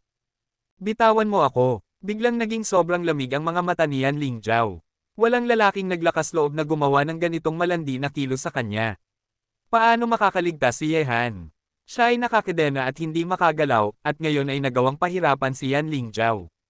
Hinding-hindi siya papayag na pakawalan si Yan Lingjiao. Kabanata 26. Maganda, maliban kung ipapangako mong titigil ka, hindi kita pakakawalan, kung hindi, sayang lang ang lahat ng ito. Walang paraan. Malamig na umungol si Yan Lingjiao, at mabilis na sinipa si Yehan gamit ang isa pang paa, ngunit sa sandaling sinipa niya, hinaila ni Yehan mula sa kabilang panig, at si Yan Lingjiao, na nasa ere, ay nahulog sa lupa. Ang puwersa ng inertia ay nagdulot kay Yehan, na hindi bitawan ang hita ni Yan Lingjiao, na mahulog din. Ngunit nagkaroon ng problema sa pagbagsak ni Yehan, dahil mahigpit niyang niyakap ang hita ni Yan Lingjiao, kaya siya ay nahulog. Napaluhod si Yehan sa eksenang ito, buwisit, swerte ba ito? O talagang malas? Bastardo, bumangon ka agad, o papatayin kita. Alam ni Yehan na nagagalit ang batang ito, ngunit hindi na siya naglakas loob na bumangon, nagbibiro ka ba, pakawalan ang batang ito ngayon, sakaling bumaril siya ng baril at pumatay mamaya, hindi niya siya mapipigilan. Hindi kita pakakawalan hanggat hindi mo ipinapangako na hindi ka magiging gulo. Ah! Ikaw na bastardo, tiyak na papatayin kita. Kaya hindi kita pakakawalan, hindi pa kasal ang kapatid ko, paano siya mamamatay sa iyong mga kamay? Matigas, bastardo. Habang nag-aaway ang dalawa, bumukas ang pinto ng silid ng interogasyon, at ang pinto ay binuksan ni Pulis Shaoli na bagong umalis. Nang buksan niya ang pinto at nakita ang eksena sa silid ng interogasyon, agad siyang napatigil. Ang pag-unlad ng sitwasyong ito ay masyadong mabilis at masyadong marahas. Ano ang nangyayari dito? Ngunit nang maisip ang pulis na bulaklak sa southern suburbs na nakadagan sa kanya, nakaramdam si Shaoli ng galit sa kanyang puso. Agad niyang iniliit ang kanyang baril, Yehan, ano ang ginagawa mo? Pakawalan mo ang kapitan, o papatayin kita. Sa katunayan, hindi na kailangang magbanta si Shaoli, si Yehan ay nagpakawalan na kay Yan Lingjiao. Ang ilang mga tao sa labas ay inisip na hindi magiging gulo si Yan Lingjiao, kaya't pakawalan ni Yehan si Yan Lingjiao at itinaas ang kanyang kamay ng napaka-cooperative. Tumayo si Yan Lingjiao at matalim na tiningnan si Yehan. Kung hindi nandoon si Shaoli, tiyak na maghuhubad siya ng baril. Kapitan, ayos ka lang ba? Tanong ni Shaoli kay Yan Lingjiao na may pagdududa, nagtataka kung ano ang nangyayari sa pagitan nila ni Yehan. Umalis ka. Si Yan Lingjiao, na nasa masamang mood, ay hindi sisigat sa kanya. Ngunit kapitan, nandito si Deputy Director Joe, at pinapalaya niya si Lord Feng at ang kanyang grupo ng mga kriminal. Sabi ni Shaoli. Nang marinig ito, lalong naging malamig ang mga mata ni Yan Lingjiao, at tumakbo siya palabas ng silid ng interogasyon nang walang sinasabi. Sumunod si Shaoli sa kanya, at nang makita ito, nakakunot ang noo ni Yehan at dahan-dahang sumunod sa kanila. Deputy Bureau, nahuli ko ang tao at hindi dapat siya palayain, at nakakita kami ng mga baril sa noon drunk bar. Ang mga tao sa noon drunk bar ay tiyak na kasangkot sa mga ilegal na aktibidad. Inirerekomenda kung pansamantalang i-detain sila. Sa entrance hall ng Southern Suburbs Branch, si Joe Gedong, ang Deputy Director ng Southern Suburbs Branch, ay nakikipag-usap kay Feng Ye. Ang dalawa ay nag-usap at nagtawanan ng masaya, parang mga matagal nang hindi nagkikita na magkaibigan. Ngunit habang nag-uusap sila, lumapit si Yan Lingjiao na may malamig na mukha. Nang marinig ang mga salita ni Yan Lingjiao, agad na naging seryoso ang mukha ni Joe Gedong at sinabi. Xiaoyan, hindi mo maaaring pag-usapan ang pahayag na ito nang walang ebidensya. Si Ginoong Feng ay isang legal na negosyante sa aming Shanghai City. Tungkol sa mga baril na nakuha mo, mga baril iyon ng mga bodyguard na inupahan ni Ginoong Feng. Mayroon silang mga lisensya at ginagamit para protektahan ang personal na kaligtasan ni Ginoong Feng. Kung hindi mo ako paniwalaan, maaari mo itong suriin. Siyempre, isang pangungusap ang naglinis ng lahat ng paratang ng pagmamayari ng baril. Kahit na ang mga tao sa paligid ay alam na ang sinasabi ni Joe Gedong ay walang katotohanan, ngunit siya ang Deputy Director at ang kanyang mga salita ay matatag, at halos natakpan nito ang lahat ng nais sabihin ni Yan Lingjiao. Ngunit Deputy Director, kahit na ganito ang kaso, hindi ba dapat na ang mga police officer ay mag-imbestiga at palayain sila bago sila palayain? Hindi ba masyadong padalos-dalos ang palayain sila ngayon? Malamig na sinabi ni Yan Lingjiao. Hindi mo ba ako pinaniniwalaan, ang Deputy Director? Si Joe Gedong ay maaaring maging guarantor ni Ginoong Feng dito. Tumingin si Joe Gedong kay Yan Lingjiao at malamig na umungol, ngunit sobrang misteryoso ang background ni Yan Lingjiao, at ayaw din niyang masyadong ma-offend siya. Sinabi niya, Xiaoyan, bata ka pa, at mabuti na maging masigla ka, ngunit hindi ka dapat masyadong padalos-dalos. Ayon sa aking kaalaman, ang insidenteng ito ay dulot ng isang taong nagkakagulo sa bar na pinapatakbo ni Ginoong Feng, na nagtatangkang saktan si Ginoong Feng. Dapat mong ito ng iyong pansin sa isa pang kriminal. Ang mga matitigas na gangster na tulad nito ang dapat nating pagtuunan ng pansin. Hindi natin dapat ito palampasin, naiintindihan mo. Ako ang personal na patutok sa bagay na ito. Ayusin natin ito, sige, magtrabaho ka na. Matapos sabihin ito, tiningnan ni Joe Gedong si Master Feng at ngumiti, Ginoong Feng, tiyak na aayusin natin ang insidenteng ito ayon sa batas, at hindi natin hahayaan ang mga gangster na naglakas loob na labagin ang batas. Ang pagkakataong ito ay dulot ng hindi epektibong pangangasiwa ng aming Southern Suburbs Bureau. Ako ay labis na humihingi ng paumanhin, ngunit makakaasa ka na ang aming Southern Suburb Bureau ay tiyak na magbibigay sa iyo ng kasiyasyang sagot. Ngumiti si Master Feng at sinabi, kung gayon, nandyan si Director Joe. Naniniwala ako na sa ilalim ng pamumuno ni Director Joe, ang kaayusan ng batas sa aming Southern Suburbs ay magiging mas mabuti at mas mabuti pa. Nang makita ang mapagkunwaring magalang na pag-uusap ng dalawa, nag-aapoy na ang galit ni Yan Lingjiao. Kahit na siya ay bagong pasok sa pulisya, nakikita niya ng personal na mayroong ilang uri ng interes na relasyon sa pagitan ng dalawa. Maliwanag na marami pang nakakaakit na puntos sa kasong ito na naghihintay sa investigasyon ngunit itinaboy sa ilang salita. Ngayon, pinagsisisihan lamang niya na masyadong mababa ang kanyang posisyon upang dalhin si Master Feng at ang kanyang grupo ng mga kriminal sa hustisya. Haha, anong galing ng Deputy Director? Dalawang opisyal na salita at dalawang kamay. Kaya niyang linisin ang isang kaina-hinalang kaso sa ilang salitang ito.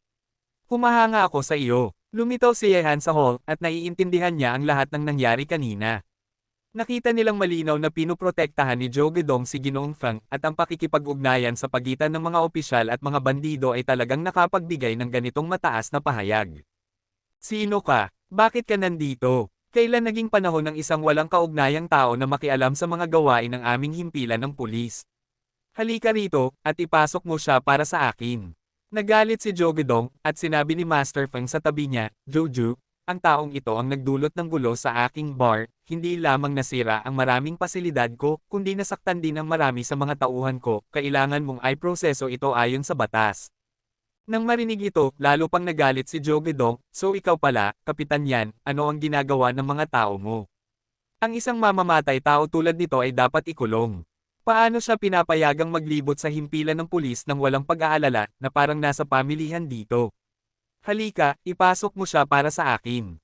Sa katunayan, nang hindi na kailangan ang pangalawang utos ni Joe Gedong, maraming pulis ang agad na lumapit kay Yehan, ngunit ayon sa mga pag-amin na ibinigay ng mga tao sa noon drunk bar, ang batang ito na tila mahina ay napakalakas, at agad nilang inilabas ang kanilang mga baril. Itinutok kay Yehan, itaas ang iyong ulo at yumuko, huwag lumaban. Nang makita ni Yehan ang ganitong eksena, napakakalmado ng kanyang ekspresyon. Tumingin siya kay Joe Gedong at sinabi, paano ko naman maglakas loob, isang simpleng tao na tulad ko, nalabanan ka, isang mataas na opisyal ng pulis, ngunit hayaan mo akong tumawag sa aking pamilya muna upang ipaalam na ako ay ligtas. Matapos sabihin iyon, inilabas ni Yehan ang kanyang cellphone at tinawagan ang isang numero. Ang numerong ito ay pag-aari ni Lin Bomo. Ngayon si Yehan ay wala ng ibang maasahan kundi si Lin Bomo. Nakakonekta ang tawag. Tinawagan ni Yehan ang kanyang sitwasyon dito. Sa kabilang dako, hindi makaupo si Lin Bomo nang marinig na naroon si Yehan sa himpilan ng pulis. Sinabi niyang darating siya sa loob ng 10 minuto at pagkatapos ay ibinaba ang telepono. Kabanata 27. Nakikita ko, tinawagan mo na ang telepono, sabay ngiting may pang-aasar ni Joe Gedong. Ngayon, yumuko at itago ang iyong ulo sa iyong mga bisig at huwag lumaban, kung hindi, may karapatan kaming gumamit ng baril sa pagharap dito. Ang mga pulis sa paligid ay dahan-daang lumapit kay Yehan na may mga baril. Si Master Feng at Joe Gedong ay lalo pang umusok ang mga ngiti. Ngayon na ang buhay ni Yehan ay nasa kanilang mga kamay, marami silang paraan upang harapin ang isang maliit na tao tulad ni Yehan.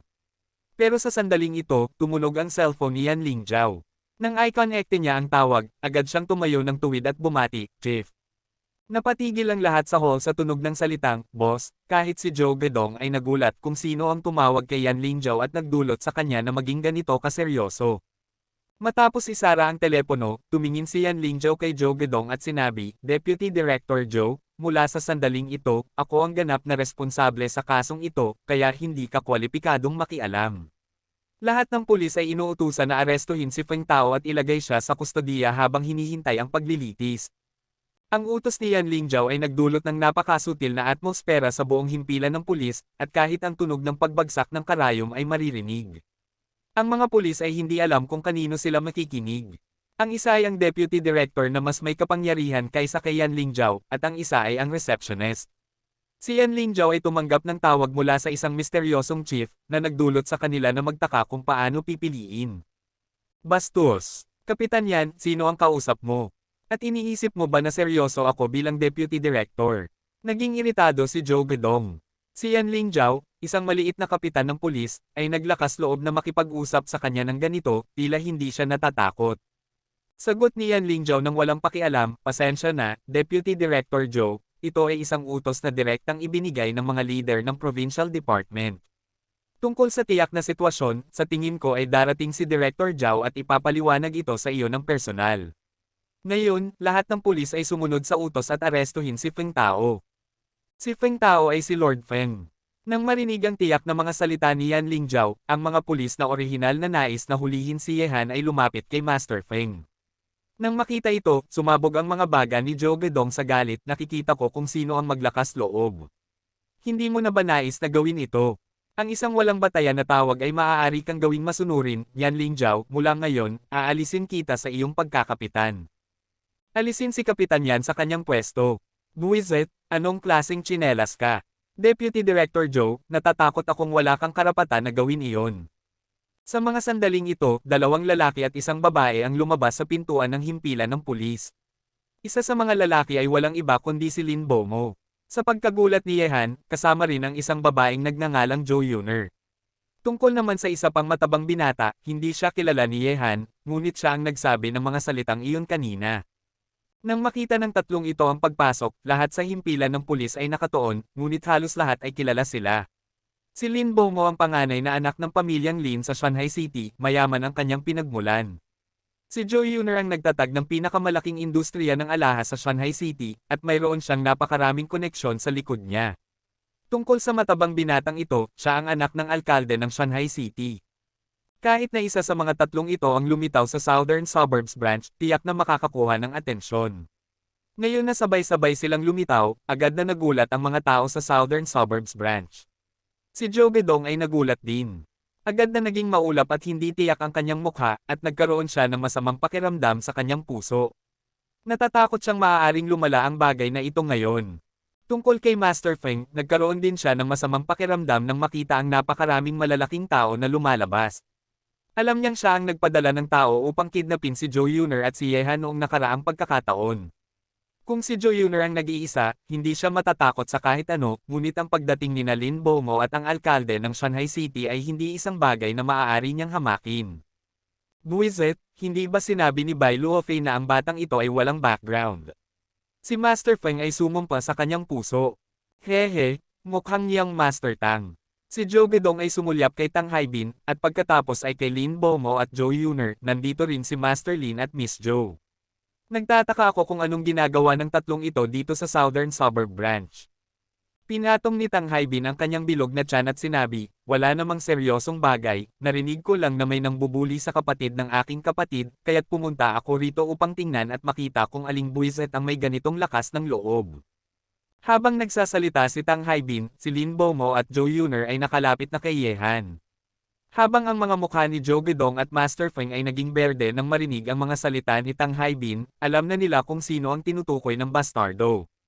Ngumiti si Joe Gedong at sinabi, nasaan si Tang Xiao, kung ito ay isang legal na bagay, tiyak na aayusin ng aming Southern Suburbs Branch ayon sa batas. Talaga, aayusin ayon sa batas. Nang makita na ayos lang si Ye Han, napaginhawa rin si Lin Bomo. Tumingin siya kay Joe Gedong at sinabi, Deputy Director Joe, hindi ko alam kung paano mo ito aasikasuhin ayon sa batas. Batay sa aking kaalaman, ang Master Feng sa tabi mo ay kasangkot sa maraming uri ng ilegal na negosyo, pinapayagan mo siyang hindi maaresto, ngunit pinapahanap ang aking inosenteng kapatid dahil ba nakikita mo na bata pa ang aking kapatid at madaling apihin. Nang marinig ito, naging frozen ang mukha ni Joe Gedong, at sinabi, Master Lin, dapat kang mag-ingat sa mga sinasabi mo. Dapat kang maging responsable sa sinadyang paninirang puri sa iba. Tungkol naman sa kung ang iyong kapatid ay inosente, tiyak na imbestigahan ng aming Nanzhou branch. Gusto mo ng ebidensya? Umiling si Lin Bomo at sinabi, ang pamilyang Lin ko ay makapagbibigay sa iyo ng ebidensya, ngunit umaasa akong magiging malinis ang puwit ni Deputy Director Joe, at hindi ako maaapektuhan. Nang marinig ito, biglang tumahimik si Joe Gedong na may nakatulalang mukha. Alam niya kung gaano kalinis ang kanyang sariling background. Kung ito ay talagang ma-expose, kahit na hindi siya makasuot ng uniforming pulis, tiyak na mapapabilang siya sa bilangguan. Sa mga sandaling ito, talagang may galit siya kay Master Feng, ang bastardo. Para lamang tulungan si Master Feng, inilagay niya ang kanyang sarili sa isang masalimuot na sitwasyon at pinabayaan ang tatlong tao na hindi niya dapat ma-offend. Punong-puno ng pagsisisi ang puso ni Joe Gedong. Kung alam lamang niya na si Yehan ay may ganitong malakas na koneksyon sa likod niya, mas pinili na lang niyang manatili sa bahay nang hindi nagkakamali. Ang mga pulis sa paligid ay nagulat nang makita ang laging matatag na deputy chief, at lahat sila ay labis na nagulat. Gayunpaman, nakaramdam sila ng kaunting ginhawa kapag iniisip ang mga pinagmulan ni Lin Bomo at ng iba pa, ngunit si Yehan, isang tahimik at hindi kilalang tao, ay nagawang makasama ang tatlong dakilang Diyos na ito na nagdulot pa rin sa kanila ng pagkabigla. Sa oras na ito, isang pulang kotse ang pumasok sa Southern Suburb Bureau at isang lalaking may mukha ng Chino ang bumaba mula sa kotse. Siya ang director ng Southern Suburb Bureau, si Zhao Aigoo.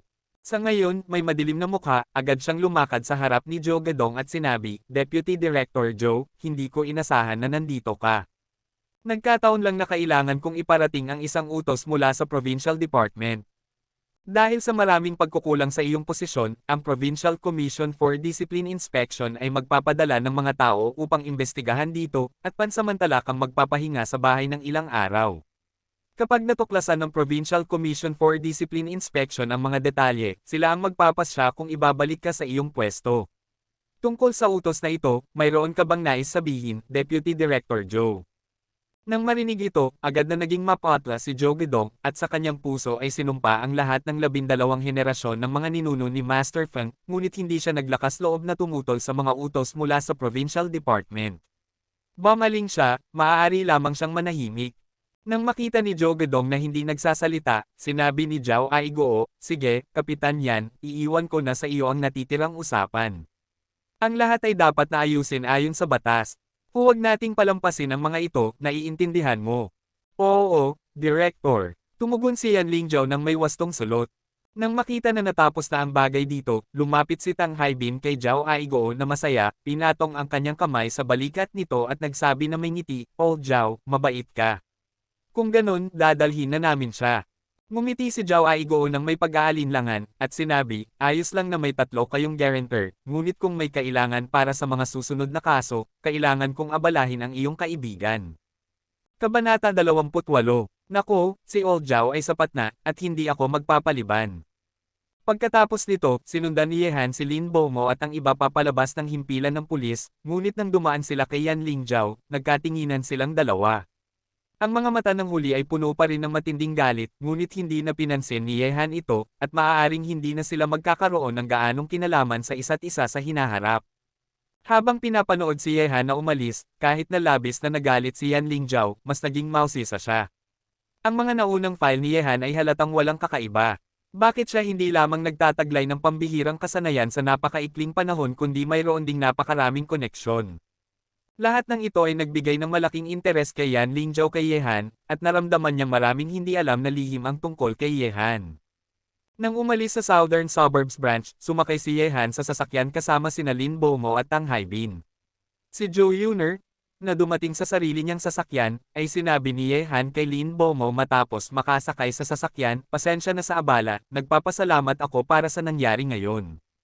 Ipinagpag ni Lin Bomo ang kanyang kamay at sinabi, Hanzi, hindi mo dapat sabihin iyon. Paano ko naman maiiwasang tumulong sa iyo bilang kapatid ko? Huwag kang magpasalamat dahil itinuturing kitang kapatid. Nang marinig ang mga salita ni Lin Bomo, labis na naantig si Yehan. Kung may isa mang tao sa mundong ito na talagang itinuturing siya na kapatid, si Lin Bomo ang malamang na isa lamang.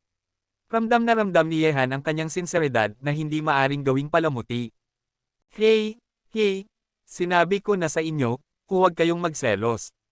Dapat may parte ako sa effort. Sa puntong ito, hindi nakapagpigil si Tang Haibin na nagmamaneho at hindi makapagreklamo, at tumawa si Lin Bomo at sinabi, talagang may kontribusyon kayo sa nangyari ngayon. Sa pamamagitan ng paraan, Hanzi, ang pangalan ng batang ito ay si Tang Haibin. Narinig ko lang na na-detain ka sa himpilan ng pulis.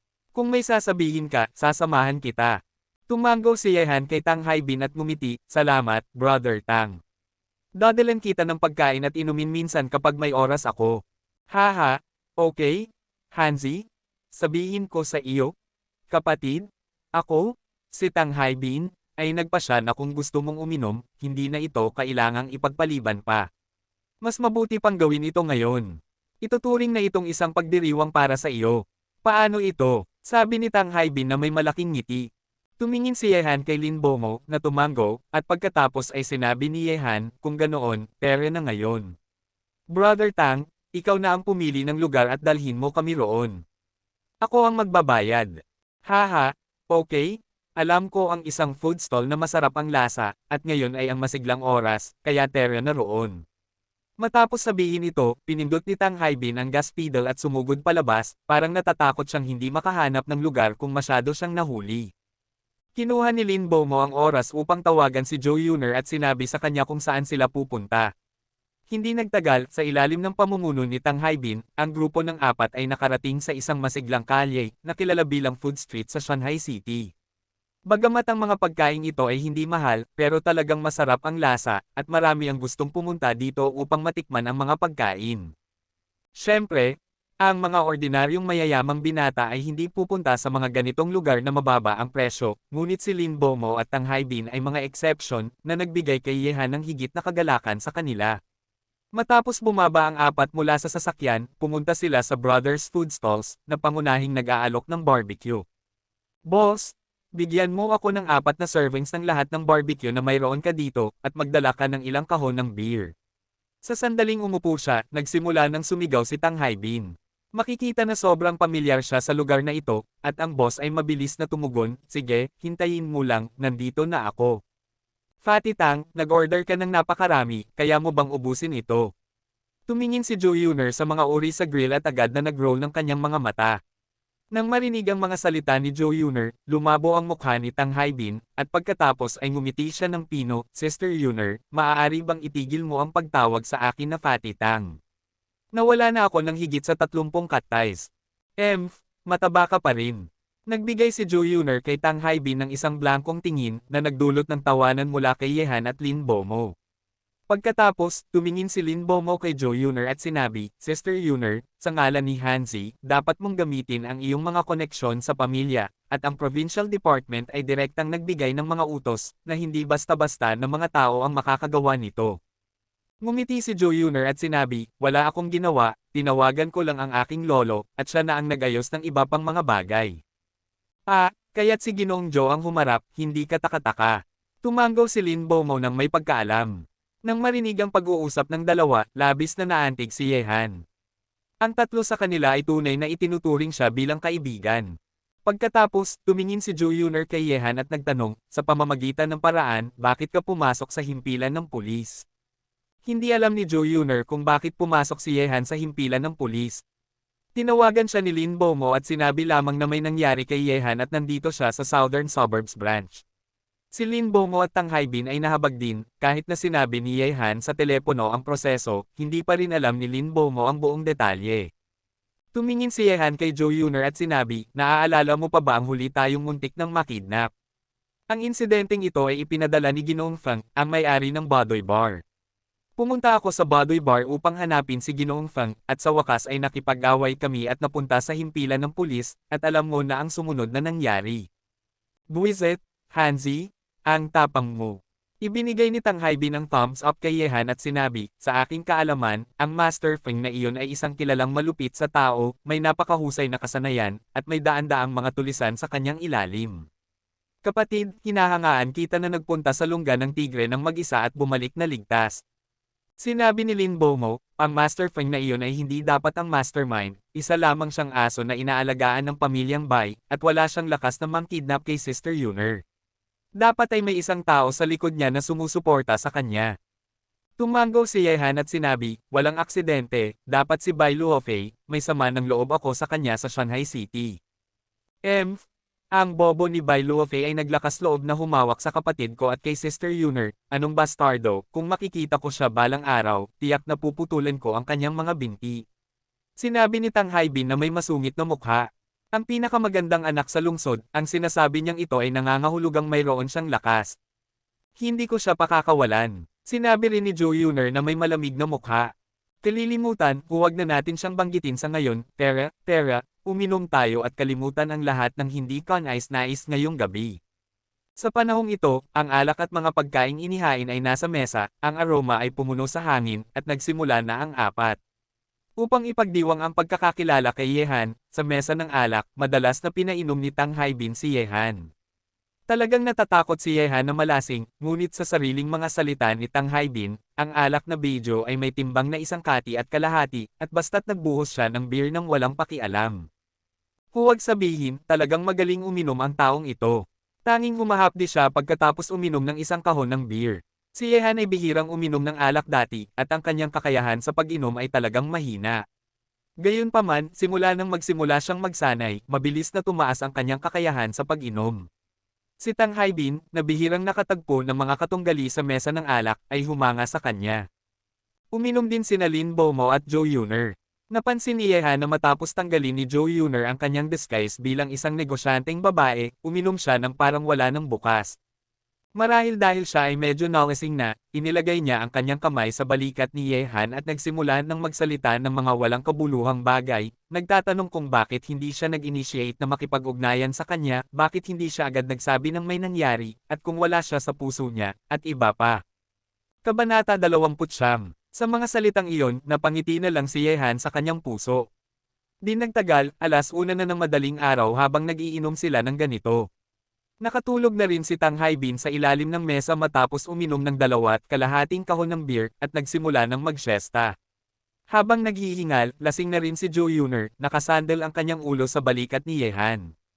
Ang mga naruroon na hindi pa lasing ay maaaring kabilang kay Yehan. Kahit na hindi pa lasing si Lin Bomo, halos na. Tumingin sa 2 lasing na lalaki, si Lin Bomo ay tumingin kay Tang Haibin na may ngiti at sumigaw, "Buisit, lagi kitang babuhitin, ang punto ay sobrang taba mo." Sumulyap si Yehan kay Joe Yuner na nakasandal sa kanyang balikat, pagkatapos ay tumingin kay Lin Bomo na may ngiti at sinabi, "Ano ang dapat kong gawin dito?" Nang marinig ito, nag-roll ng mata si Lin Bomo at sinabi, "Talaga bang hindi kayo nakakaunawa o nagpapanggap lang na hindi nakakaunawa? Hindi mo ba nakita na interesado sa iyo si Sister Yuner? Ano pa ang gagawin mo? Syempre ihahatid mo siya sa bahay para matulog." Syempre, hindi talaga naiintindihan ni Yehan, ngunit medyo biglaan ang pangyayaring ito. Matapos ang panghuling pag-uusap, binuhat ni Lin Bomo si Tang Haibin pauwi, at syempre, sumakay si Yehan ng taxi pauwi kasama si Joe Yuner sa kanyang likod matapos niyang bayaran ang bill. Hindi pa niya alam ang sasakyan ni Joe Yuner. Matapos huminto ng taxi, dinala ni Yehan si Joe Yuner patungo sa kanyang mga villa. Ang lugar kung saan nakatira si Joe Yuner ay tinatawag na Jingshan Villas. Naalala pa rin ni Yehan ang lugar na ito. Tumingin sa natutulog na babae sa kanyang mga bisig, nagkaroon ng halo-halong emosyon si Yehan sa isang sandali. Ang lahat ng nangyari sa panahong ito ay parang panaginip sa kanya. Mayroon siyang pera, kahit na hindi gaanong kalaki, at mayroon siyang mga kaibigan na may pera at kapangyarihan. Ngayon, dapat ba niyang isipin ang paghahanap ng kasintahan sa susunod? Di nagtagal, nakarating ang taxi sa Jingshan Villas. Matapos bayaran ni Yehan ang pamasahe, pumasok siya sa mga villa kasama si Joe Yuner sa kanyang likod sa masamang tingin ng driver, at nakarating sa pinto ng villa kung saan nakatira si Joe Yuner. Kinuha ni Yehan ang bag ni Joe Yuner at kinuha ang susi upang buksan ang pinto, pagkatapos ay dinala niya si Joe Yuner sa master bedroom sa ikalawang palapag at dahan-dahang inilagay siya sa kama. Ang kwarto ni Joe Yuner ay napakagandang dinisenyo, ang mga pink na pader ay may kaaya-ayang amoy, at ang lahat ng uri ng mga dekorasyon ay inilagay ng tama. Matapos magmasid ng ilang sandali, handa nang umalis si Yehan at umuwi. 2:00 na ng madaling araw, hindi niya alam kung anong klaseng nag-aalalang kapatid si Yeching. Gayunpaman, nang handa nang umalis si Yehan, tumunog ang cellphone ni Joe Yuner ng malakas, ngunit hindi ito kinuha ni Yehan. Wala siyang hilig na sumilip sa privacy ng ibang tao, ngunit matapos tumunog ang cellphone ng 1 beses at walang sumagot, tumunog ulit ito sa pangalawang pagkakataon. Sa huli, nag-alinlangan si Yehan at binuksan ang bag ni Joe Yuner at kinuha ang telepono. Sa screen ng telepono ay nakalagay na, "Lolo," ang tumatawag.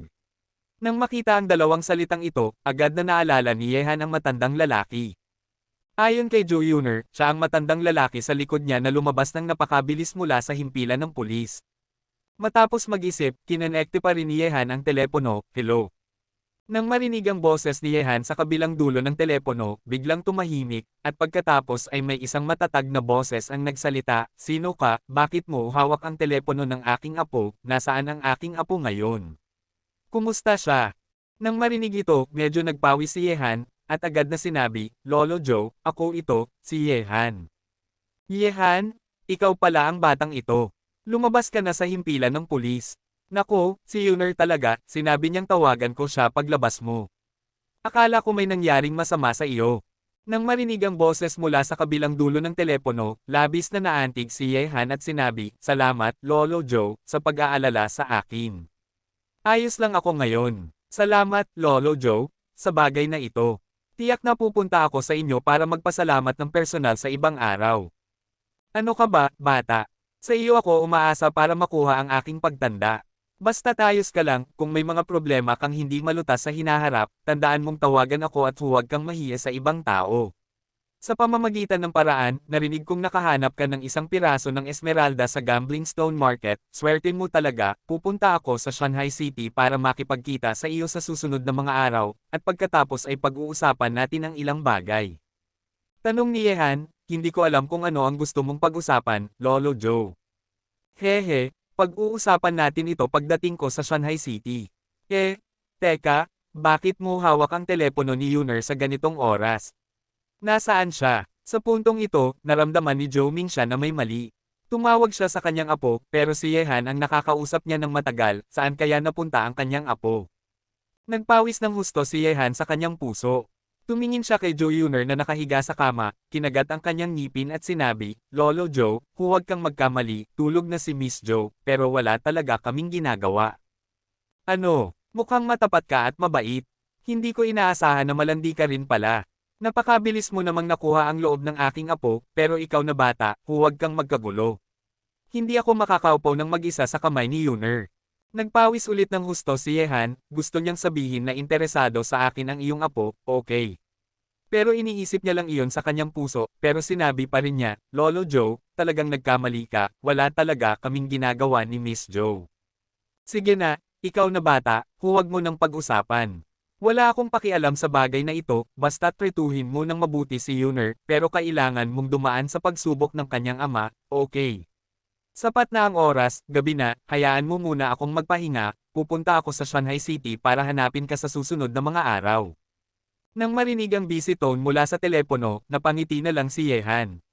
Sa sandaling nasagot ang tawag, may nangyaring hindi maganda. Ngayon ay nakumpirma na ni Joe Ming siya na may kaugnayan siya at si Joe Yuner. "Susuka." Bigla, habang nakangiti si Yehan ng may pag-aalinlangan, biglang nagsusuka si Joe Yuner na nakahiga sa kama.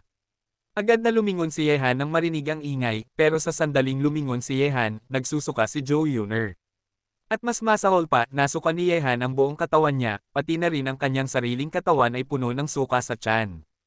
Nang makita ito, agad na sumigaw si Yehan, "Hindi alam kung matatawa o maiyak, buwisit, talagang marunong kang pumili ng lugar, okay lang kung susukan mo ang sarili mo, pero bakit mo pa ako sinukahan?"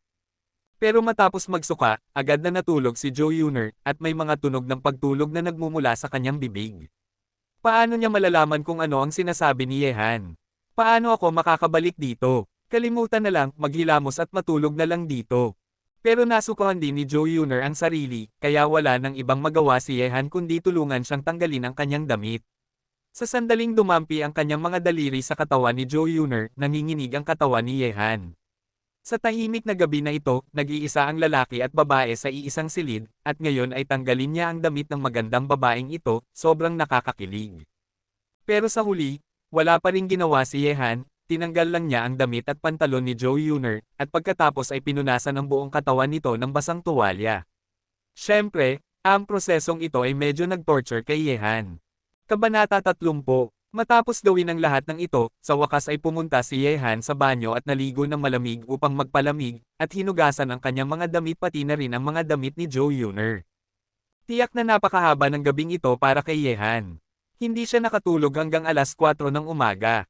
Kinabukasan, unti-unting nagiging maliwanag ang langit ngunit isang mataas na sigaw ang nagpagising kay Yehan. Anong nangyari? Anong nangyari? Nagising si Yehan mula sa sofa sa ibaba, at nang marinig ang mga sigaw mula sa ikalawang palapag, agad siyang umakyat ng walang pag-iisip, at sinipa ang pinto ng kwarto ni Joe Yuner. Pagdating sa loob, nakita niyang nakahawak si Joe Yuner sa kumot sa takot. Nang makita siyang walang t-shirt at nakatapis ng tuwalya, agad siyang nagmura, "Yehan, ikaw na bastardo, ikaw na malandi, paano mo nagawang samantalahin ang iba?" Wo. Habang sinasabi ito, talagang nagsimula ng umiyak ang babae, na para bang talagang may ginawa si Yehan sa kanya. Si Yehan ay labis na nabigla, tiningnan ang nakaupo sa kama na umiiyak na si Joe Yuner at sinabi, "Sabi ko, Miss Joe, wala akong ginawa sa iyo. Ikaw ang nalasing kagabi, at pagkatapos ay inihatid kita pauwi, at pagkatapos ay nagsuka ka. Nagsuka ka sa sarili mo at sa akin, wala akong magawa kundi tanggalin ang iyong mga damit at pantalon, pero huwag kang mag-alala, wala talaga akong ginawa." Woo! Ikaw na bastardo, niloko mo ako. Kung wala kang ginawa, paano mo natanggal ang mga damit ko? Kahit na hindi mo ako ginahasa, tiyak na nakita mo ako, at tiyak na nahawakan mo ako, woo. Nang marinig ito, nakaramdam si Yehan ng kaunting pagkakamali. Hindi sinasadyang nahawakan niya ang mga damit ni Joe Yuner kagabi, pero buwiset, pwede ba namang aminin ito? Well, pinatay ko ang ilaw nang tinanggal ko ang iyong mga damit at hindi ako nag-imbento. Talaga, hindi mo ba ako niloko? Talaga, totoo ito. Akala mo ba ganun ako? Sigurado ka bang wala kang nahawakan? Hindi mo ba ako tiningnan? Hindi ka ba kumilos na parang hayop? Sigurado akong 100%. Nang marinig ang mga sagot na ito, biglang tumingin si Joe Yuner kay Yehan ng seryoso, at tumigil sa pag-iyak. "Itinatapon mo ang ganitong magandang pagkakataon, Yehan, hindi ka kasing ganda ng isang hayop." Tulad ng kasabihan, ang puso ng babae ay parang karayom sa dagat, mahirap hulaan ang kanilang mga iniisip, lalo na kay Yehan, isang junior brother, hindi niya talaga mahulaan ang iniisip ng mga babae. Sinubukan niyang maging mabait kagabi, ngayon ay ganito na ang nangyari, nagdulot pa ito ng sitwasyong hindi man lang katulad ng isang hayop. Pinahid ni Yehan ang kanyang ilong, alam niyang dapat sana ay may ginawa siya kagabi, pero naramdaman ni Yehan na kung talagang ginawa niya ito, baka ngayon ay may balak pang patayin siya ni Joe Yuner. Nang makita ni Yehan na umalis ng kwarto si Joe Yuner, dahan-dahan siyang bumangon mula sa kama. Isang lalaking may puso ngunit walang lakas, mukhang hindi ako nagkamali sa iyo." Pero kahit na sinabi ito, medyo nadismaya pa rin si Joe Yuner. Tungkol sa kung hinawakan siya ni Yehan, alam na ni Joe Yuner iyon, dahil kahapon ay may kamag-anak na malapit na humawak sa kanya. Sa huling araw ng pag-alis, bakit nandoon pa ang tuwalya at walang kumilos dito, na nagpapatunay na talagang hindi nag-ulo ni Yehan ang mga bagay kagabi. Nang bumaba si Joe Yuner pagkatapos magbihis, si Yehan, na nakatapis lang ng tuwalya, ay agad na umakyat, nagbihis ng kanyang tuyong damit at naghanda ng umuwi. "Okay, uuwi na ako." Tumingin si Yehan sa pinto at sinabi kay Joe Yuner na may malamig na mukha. Tumingin si Joe Yuner kay Yehan na may malamig na mukha. Sa ilalim ng kanyang mga mata, naramdaman ni Yehan na lalo siyang nagilty. Malamig na sinabi ni Joe Yuner, "Ayaw mo bang pag-usapan ang nangyari kagabi?" "Pag-usapan ng anong?" Medyo naguguluhan si Yehan. Nang marinig ito, agad na naging mas malamig ang mukha ni Joe Yuner, "Nakita mo ang buong katawan ko, kaya't kalimutan na lang ito." Ano ang gusto mo?" Itinaas ni Yehan ang kanyang mga kamay at tumingin kay Joe Yuner. Gusto ba ng babaeng ito na harapin siya? Umungol si Joe Yuner ng malamig, at sinabi, "Wala pa akong naisip, sabihan kita kapag naisip ko na. Pero sa hinaharap, sabihin ko sa iyo na dapat nandyan ka palagi kapag tinawag. Walang dapat maging pagkakamali." Maaari itong tanggapin ni Yehan, umusad siya at sinabi, "Syempre, uuwi na ako kung may kailangan, tawagan mo lang ako kung may kailangan ka." Matapos sabihin ito, umalis si Yehan sa villa ni Joe Yuner. Sa katunayan, hindi gusto si Joe Yuner, ngunit hindi alam ni Yehan kung gaano kalalim ang relasyon nilang dalawa. Kung mag-isip siya ng labis, mas mabuti nang magpatuloy ng dahan-dahan. Sa puntong ito, tumunog ang cellphone ni Yehan, at nang siya ay sumagot, si Tang Haibin ang nasa kabilang linya. Nagpalitan sila ng mga numero kagabi, at sa sandaling nakonekte si Yehan, narinig niya ang boses ni Tang Haibin, "Haha, Hanzi, kumusta ka kagabi, hindi ba ito ay napakasaya at nakakapresko?" Napangiti si Yehan at sinabi, "Ikaw na bastardo, tumigil ka sa pang-aasar sa akin. Anong kailangan mo, may kailangan ka bang sabihin sa akin?" "Wala naman, nababato lang ako at gusto kitang makasama, nasaan ka ngayon, pupunta ako sa iyo." Nag-isip si Yehan ng kaunti at sinabi kay Tang Haibin kung nasaan siya. Di nagtagal, dumating si Tang Haibin sa gate ng Jingshan Villa area. Umupo si Yehan sa co-pilot, tiningnan si Tang Haibin at sinabi, "Ikaw na bastardo, sobra kang may oras, Brother Lin. Hindi ba siya naghatid sa iyo pauwi kagabi?"